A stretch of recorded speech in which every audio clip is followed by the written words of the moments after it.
같이 말씀 보겠습니다. 말씀은 여호수아서 12장 7절부터 23절까지 말씀입니다. 여호수아서 12장 7절부터 23절까지 말씀입니다. 여호수아서 12장 7절부터 23절까지 말씀.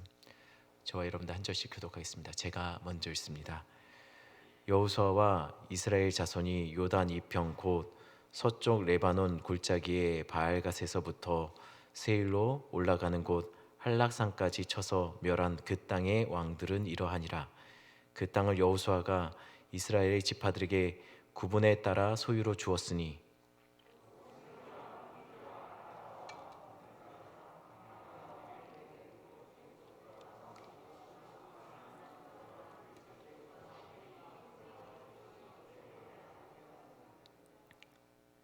하나는 여리고 왕이요 하나는 베델 곁에 아이 왕이요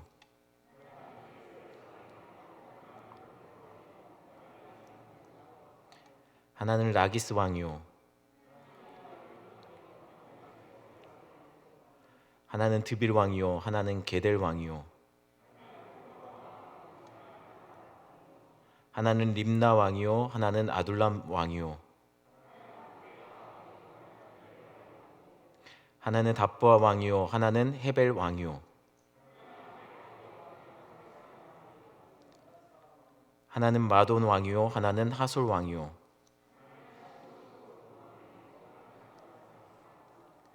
하나는 다아낙 왕이요 하나는 무깃도 왕이요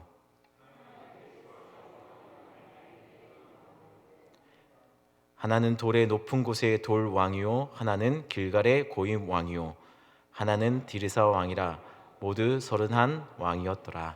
아멘. 제가 기도하겠습니다.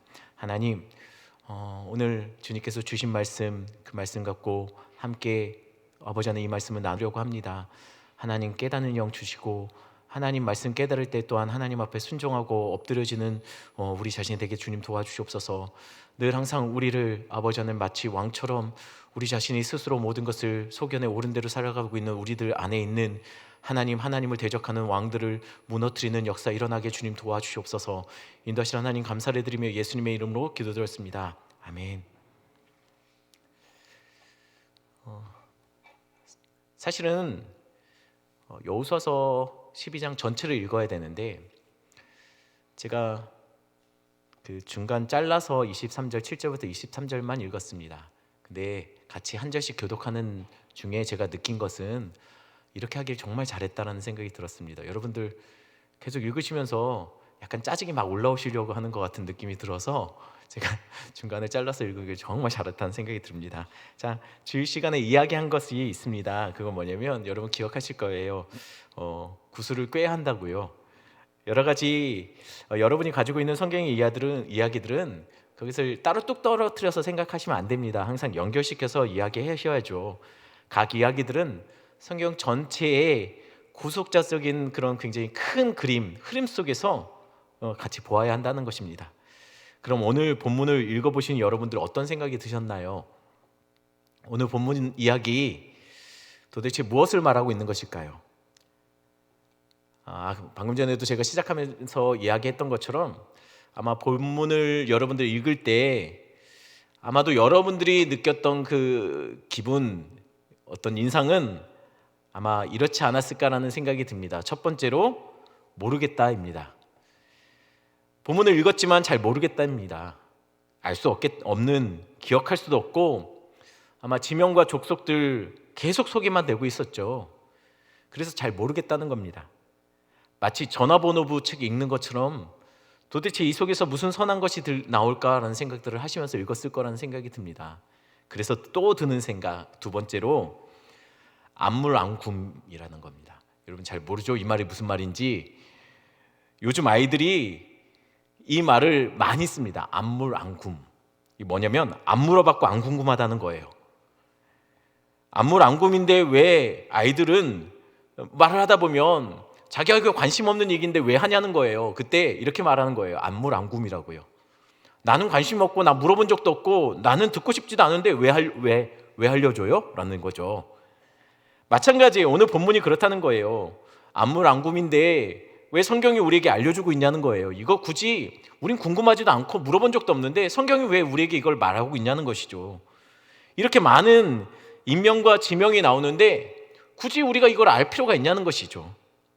전 종종 성경에서 인명과 지명으로 빡빡 채워져 있는 성경 구절을 보면 생각나는 것이 있어요. 그게 뭐냐면, 제가 중학교 때 정말 제가 외우는 걸 잘 못해요. 제가 어느 정도 그 의미 없는 숫자들 막 나열되어 있는 전화번호 같은 거 저 외우질 못해요. 그래서 한 번은 저희 집사람하고 연애를 하고 있는데 집사람이 이렇게 늘 저장되어 있는 것만 제가 보다가 집사람하고 좀 꽤 오래 연애했는데 제가 집사람 전화번호를 모르고 있는 것을 알고 집사람한테 막, 집사람이 제 앞에다 저를 세워놓고 지금 외우라고 하면서 제 앞에서 확인하고 시험 보고 막 그런 적이 있었습니다. 제가 정말 외우는 걸 못해요. 제가 중학교 때였던 것 같아요. 지리 시간인가 사회 시간에 보면 우리나라 막 그 지도 막 그려져 있고 막 그 특산품들 그 지역에 그 연결시켜서 외우는 거 있지 않습니까? 저는 그걸 외우면서 내가 이걸 도대체 왜 외워야 되나 싶어. 이걸 왜 알아야 되지? 라는 생각들을 했어요. 그냥 특산품 안 사면 되는 거고 굳이 뭐 내가 이걸 알 필요가 있을까? 외우면서 계속 짜증이 나고 힘들던 느낌이 들었습니다. 가끔은 우리가 이렇게 성경 막 사람들이 엄청 많이 나오는 족보들이나 이런 걸 보면, 막 족속들 나오는 거 보면 굳이 우리가 왜 이걸 알아야 될까라는 마음이 들 때가 있다는 것이죠.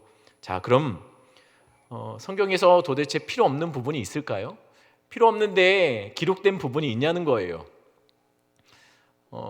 물론 여러분들 답은 다 알고 계십니다. 없을 겁니다.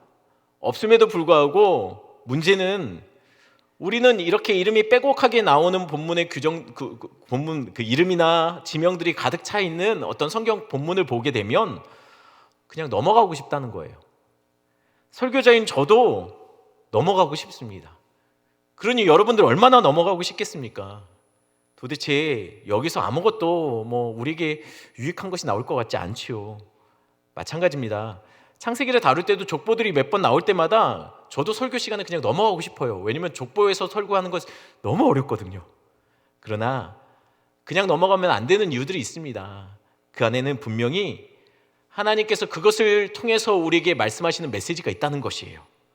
그러니 오늘 우리가 함께 그 메시지가 무엇인지 찾아보아야 할 것 같습니다. 그럼 그것이 도대체 무엇일까요? 일단 오늘 본문의 이야기는 한눈에 봐서 무엇을 말하고 있죠? 오늘 본문의 이야기는 이스라엘이 무찔렀던 왕들의 이야기입니다. 가나안 왕들의 이야기예요. 그런데 무찌른 왕들을 이야기할 때 사실 그들의 이름이 언급되기도 했지만 대부분은 그들의 지명을 이야기하고 있어요. 그들이 다스렸던 나라의 지명들이죠. 즉 오늘 본문은 지역과 성읍, 그리고 그 성읍을 다스리고 있는 왕들을 이스라엘이 무찔렀다는 것을 기록하고 있는 거예요. 이스라엘이 정복한 나라와 무찌른 왕들의 기록, 그것이 오늘 본문의 이야기라는 것이죠. 그럼 성과 다스리는 왕, 무엇이 생각납니까? 성과 다스리는 왕. 우리가 창세기를 하면서 사실은 제가 성 얘기를 많이 했어요. 그리고 다스리는 왕들이 나온 거, 용사가 나오는 것을 또한 얘기했습니다. 최근에 봤던 게 뭐죠? 니므롯이에요. 니므롯. 성을 쌓고 거기에 왕처럼 자신이 세상을 통치하려고 했던 사람.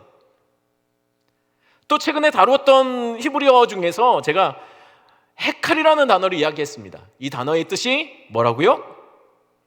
성전도 되고 왕궁도 된다고 했습니다. 그럼 한번 복습하겠습니다. 성전과 왕궁입니다. 헤칼은. 그럼 성전은 왜 성전이라고 얘기했죠? 하나님이 그곳에 있기 때문에 성전이에요. 그곳에서 예배하는 곳이기 때문에 성전인 것이죠. 왕궁은 왜 왕궁입니까? 마찬가지입니다. 그곳에 왕이 계시기 때문에 왕궁이에요. 에덴 동산도 헤칼이라고 말했습니다.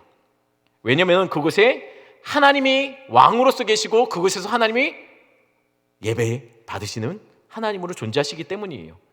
에덴은 하나님의 나라이고 성전이었다는 거예요. 그래서 에덴도 헤칼이라고 말하는 겁니다.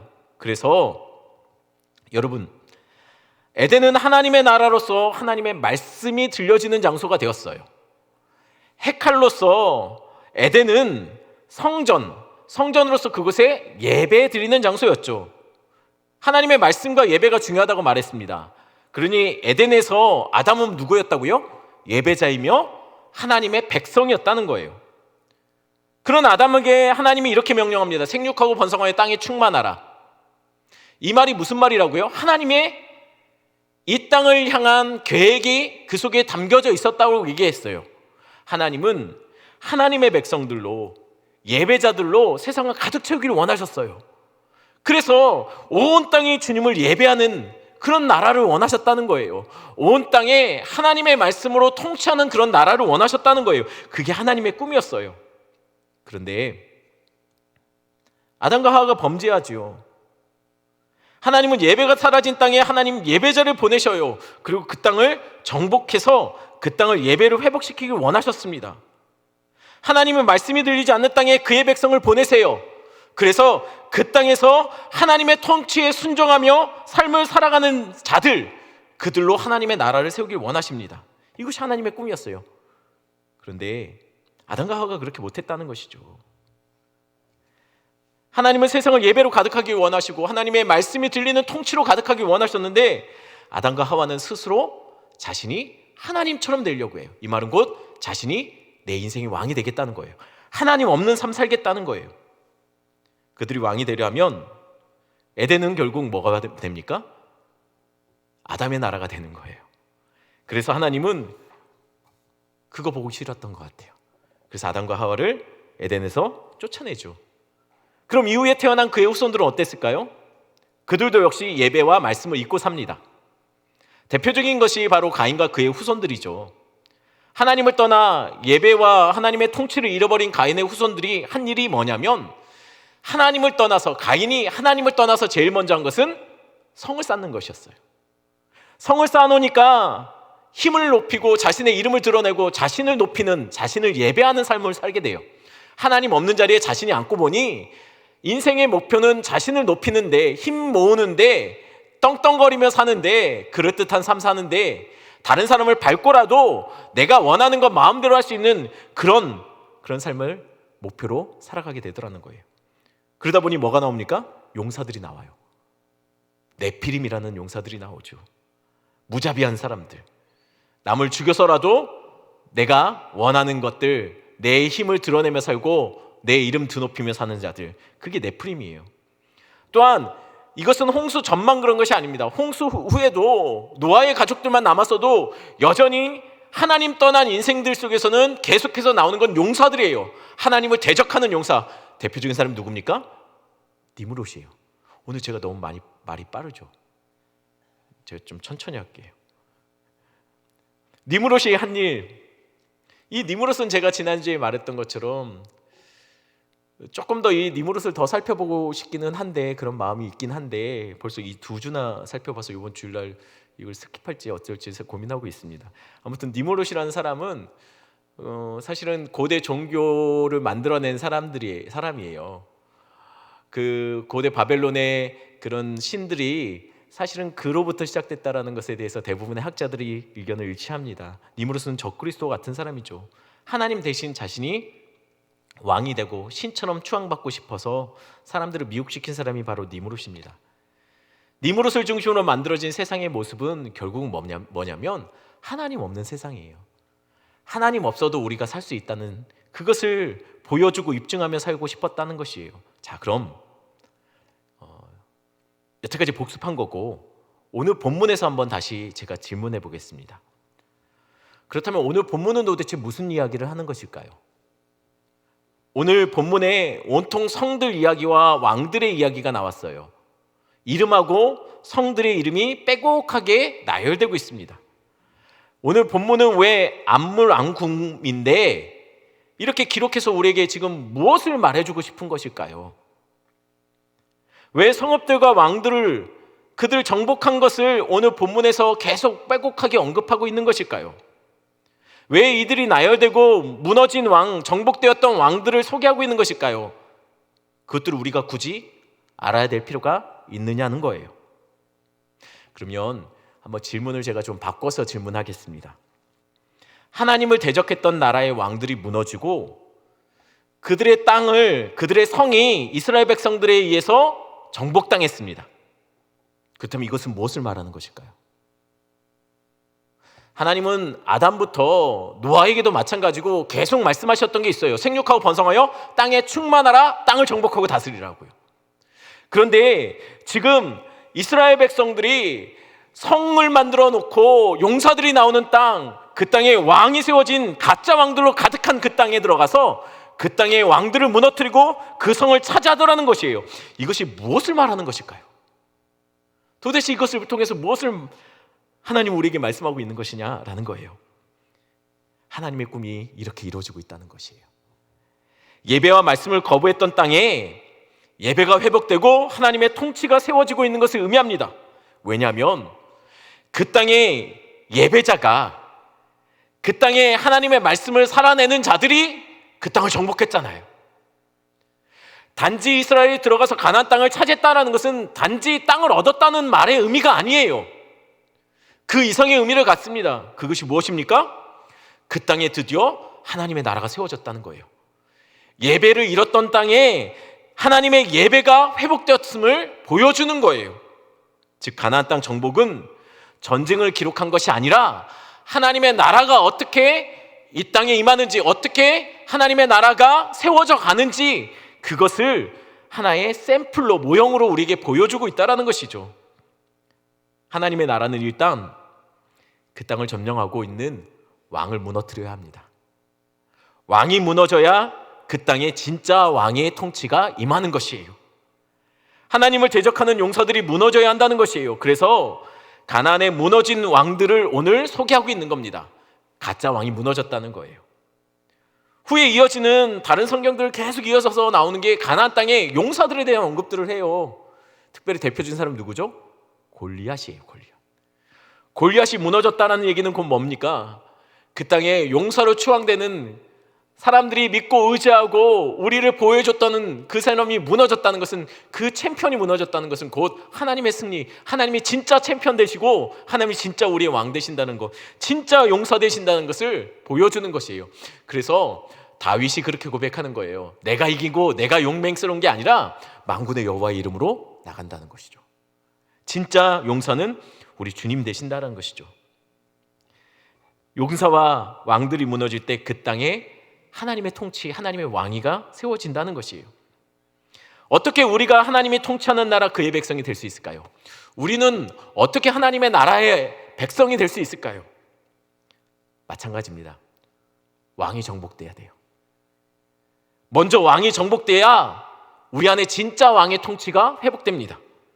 그럼 무너져야 할 왕이 누굴까요? 우리 안에 있는 왕, 우리가 하나님의 나라가 되기 위해 우리 안에 진짜 무너져야 될 왕이 누굴까요?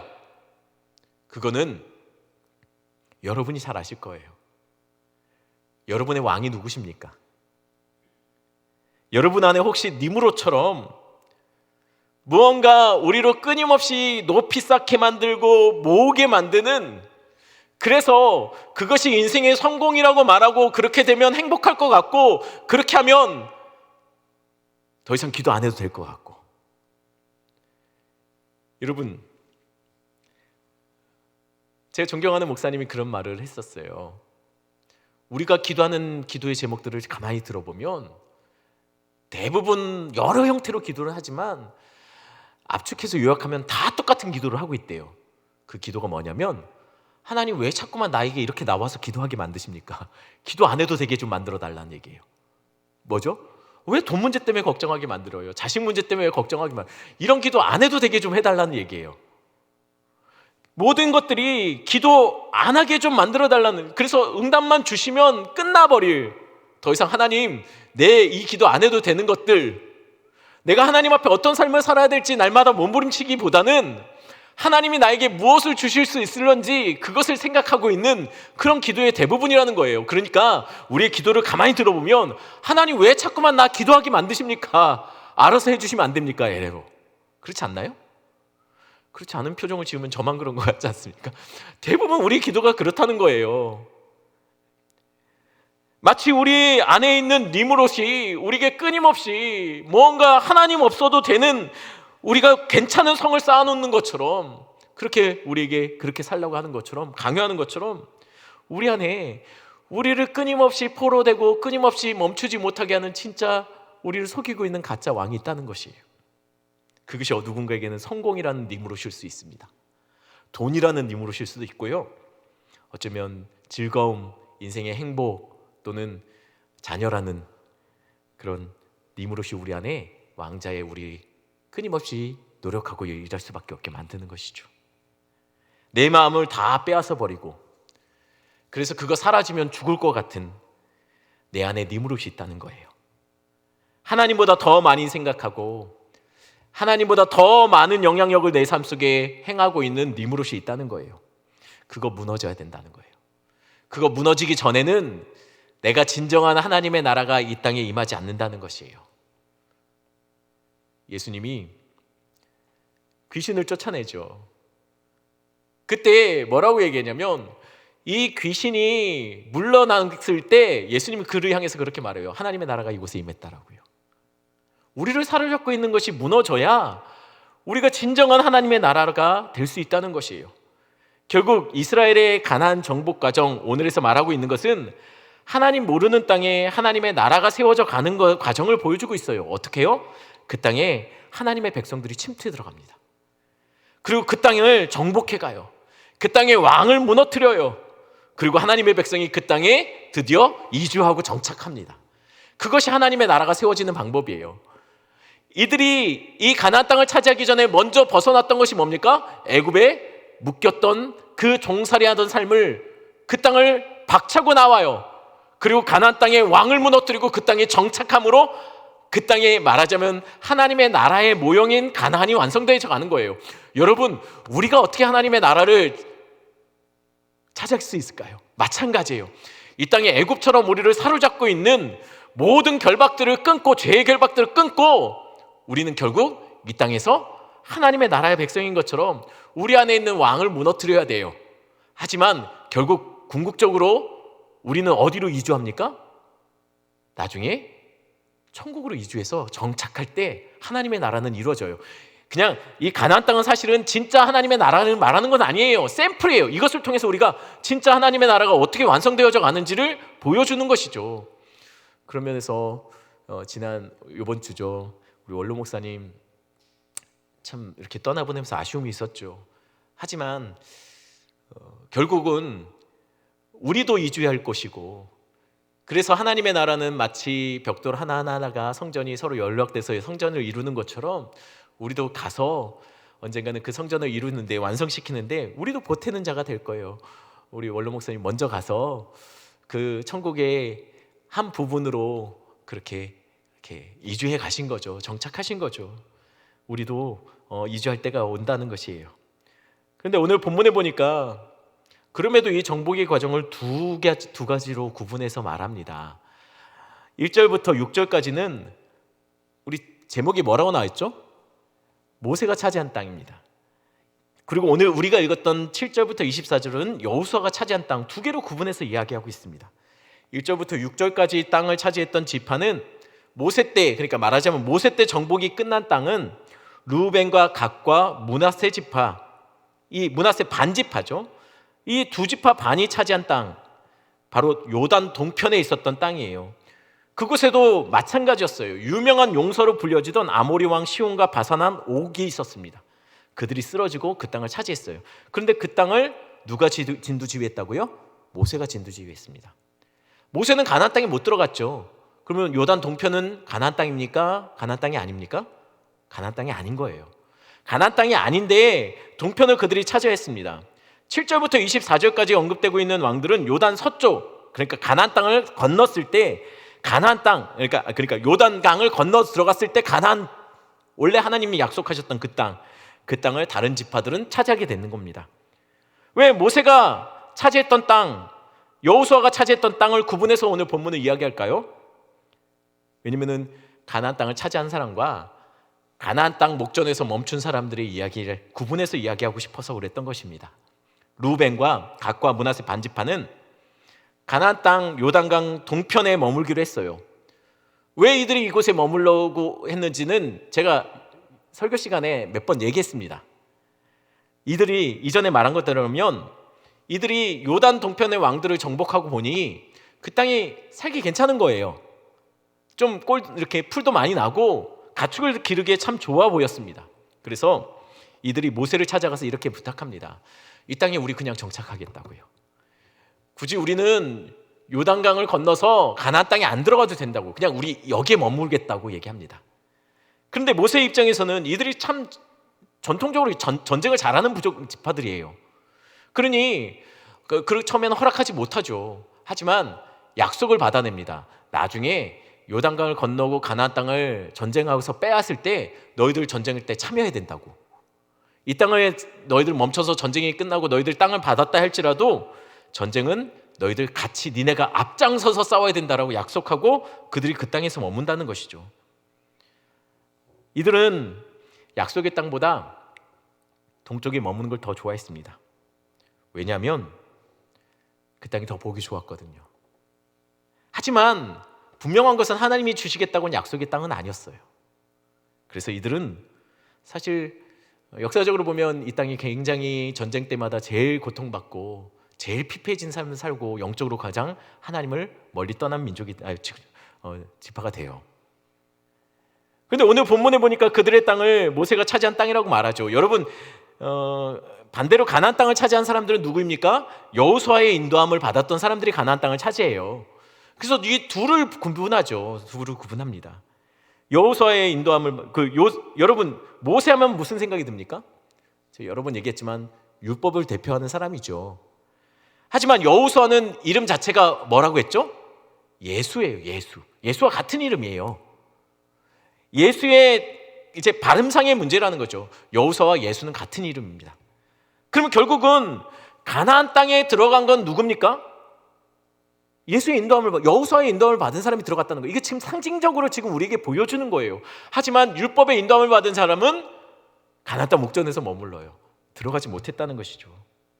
그래서 예수님이 이렇게 말하는 겁니다.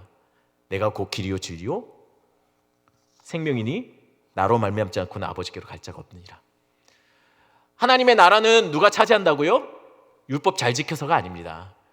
율법의 인도함을 받아서 의를 행해서 우리가 약속의 땅에 들어가는 거 아니에요. 약속의 땅은 예수의 인도함을 받은, 오직 예수를 통해서만 들어갈 수 있는 땅이 약속의 땅이라는 것을 우리에게 보여주고 있다는 것이죠.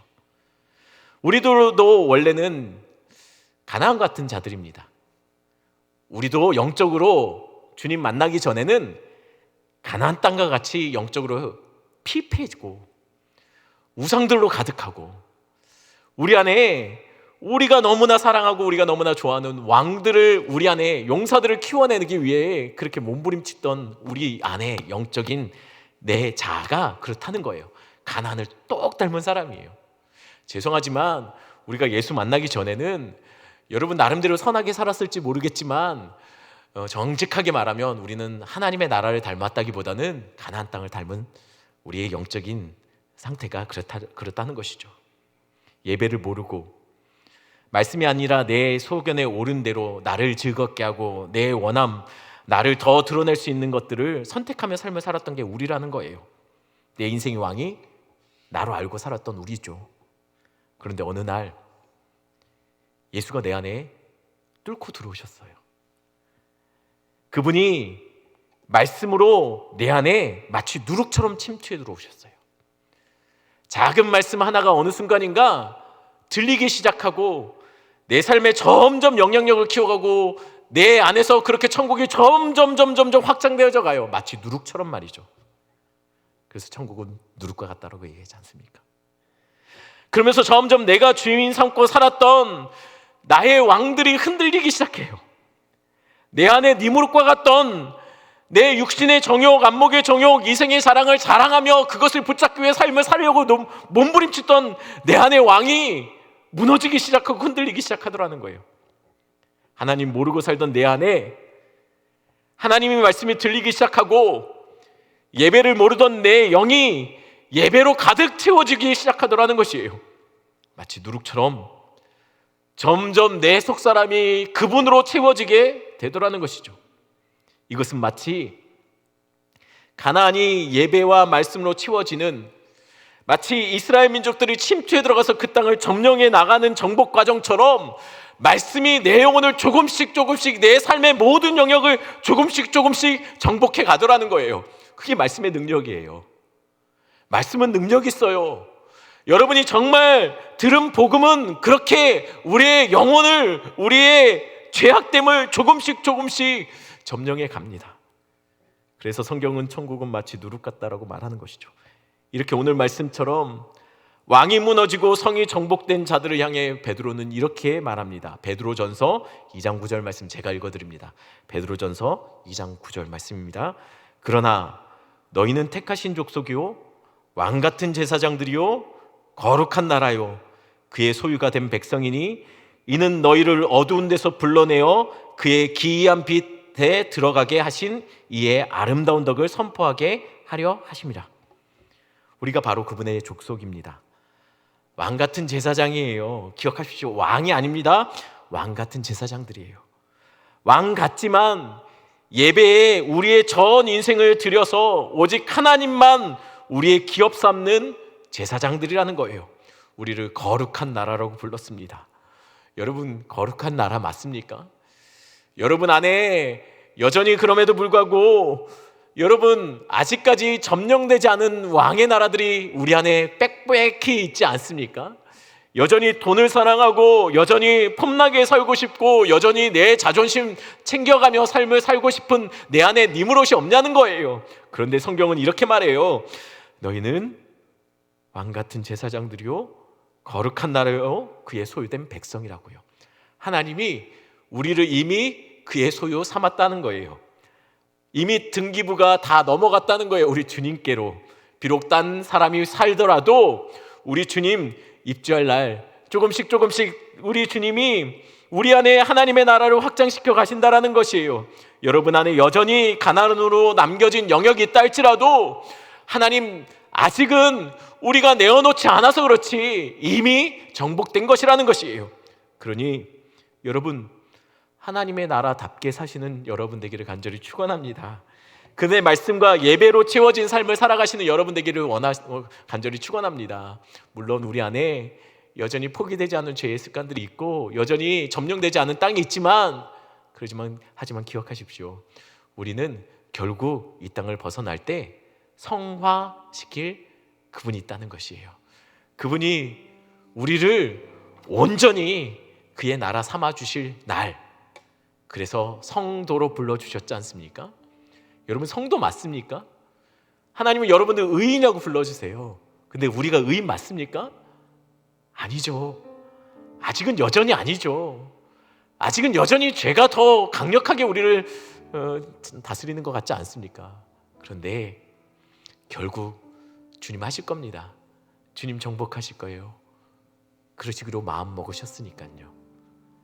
이 시간 이 찬양 부르고 기도하고 마치겠습니다.